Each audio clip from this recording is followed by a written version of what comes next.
అందరికీ నమస్కారం. నా పేరు శివప్రసాద్. ముందుగా విశాఖ జిల్లాలో వివిధ దినపత్రికల్లో వచ్చిన వార్తలపై ఒకసారి చూద్దాం.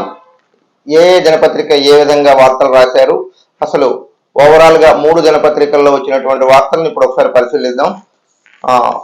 ఒకటి ఈనాడు, అలాగే నెక్స్ట్ మనం సాక్షి అనంతరం ఆంధ్రజ్యోతి, ఇలా ఈ 3 దినపత్రికల నుంచి మనం వార్తలు ఒకసారి చూసుకుంటే ఏ దినపత్రికల్లో ఏ విధంగా వార్తలు రాశారన్న విషయాన్ని ఉంటుంది. ఇలా 3 దినపత్రికలు, ప్రధాన పత్రికలు ఒక 3 దినపత్రికల నుంచి ఈ రోజు వార్తలు ఒకసారి చూద్దాం. విశాఖ జిల్లా ఎడిషన్లో ఏ వార్తలు రాశారు అన్న విషయం. ముందుగా ఈనాడు దినపత్రిక నుంచి, ఈనాడు అసలు విశాఖ జిల్లాలో ఏం రాసింది ఏంటి అన్న విషయాలను ఒకసారి పరిశీలిద్దాం. ముందుగా అయితే ప్రధానంగా ఈనాడు రాసిన విషయాలు ఏంటంటే, విశాఖ జిల్లా విషయానికి వస్తే ముందుగా ఈనాడు విశాఖ జిల్లా ఎడిషన్ నుంచి వారు ఏం రాశారన్న విషయాన్ని ఒకసారి చదివే ప్రయత్నం చేస్తాను.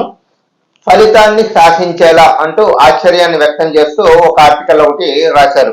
అయితే ఫలితాన్ని శాసించేలా అంటూ వీళ్ళు రాసినటువంటి వార్తల్లో, విశాఖ జిల్లాలో పోస్టల్ బ్యాలెట్ వినియోగించుకున్న వారి సంఖ్య ఈ ఎన్నికల్లో గణనీయంగా పెరిగింది.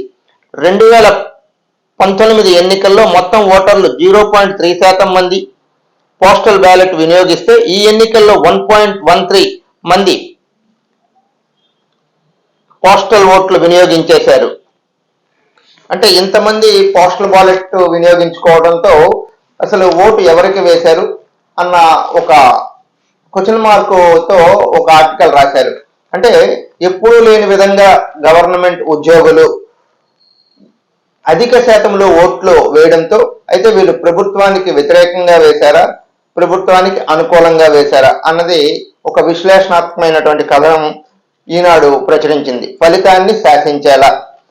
విశాఖ నుంచి సికింద్రాబాద్ గురువారం ఉదయం 5:45 బయలుదేరాల్సిన వందే భారత్ ఎక్స్ప్రెస్ 5 గంటలు ఆలస్యంగా బయలుదేరింది. సాంకేతిక కారణాల వల్ల ఉదయం 8:45 బయలుదేరిందని అధికారులు తొలుత పేర్కొన్నా, దాదాపు అది 11:15 అంటే 10:45 విశాఖ నుంచి బయలుదేరి హైదరాబాద్ వెళ్ళింది.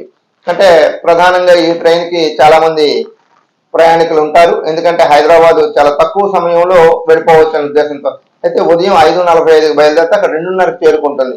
ఇలా లేట్ అవ్వడం వల్ల ప్రయాణికులు ఇబ్బంది పడ్డారు అన్న అంశంతో వందే భారత్ లేట్ అనే వార్తని ఈనాడు ప్రచురించింది. ఇట్లో కనక మహాలక్ష్మి అమ్మవారికి విశేష పూజలంటూ ఒక వార్త, అలాగే ఆ పక్కనే అక్కిరెడ్డిపాలెం సంబంధించింది ఒక వార్త. బాధితులకు తెలుగుదేశం పరామర్శ.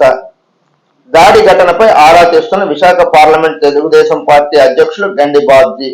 అంటే బర్మా క్యాంపులో ప్రాంతంలో జరిగిన వైకాపా నాయకుల దాడిలో గాయపడిన బాధితులకు గురువారం 68వ వార్డు అక్కిరెడ్డిపాలెంలో విశాఖ పార్లమెంట్ తెలుగుదేశం పార్టీ అధ్యక్షుడు గండి బాబ్జీ పరామర్శించారు అని చెప్పి ఒక వార్తని ఈనాడు టాప్ లో రాసింది.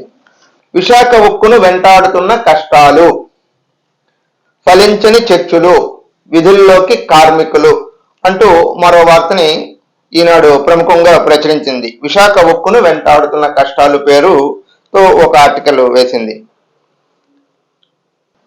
ఇప్పటి వరకు విశాఖ జిల్లాలో వార్తల విశ్లేషణ మీరు విన్నారు. రేపు ఇదే కార్యక్రమాల్ని మరలా కొనసాగిద్దాం. అంతవరకు సెలవు. నమస్కారం.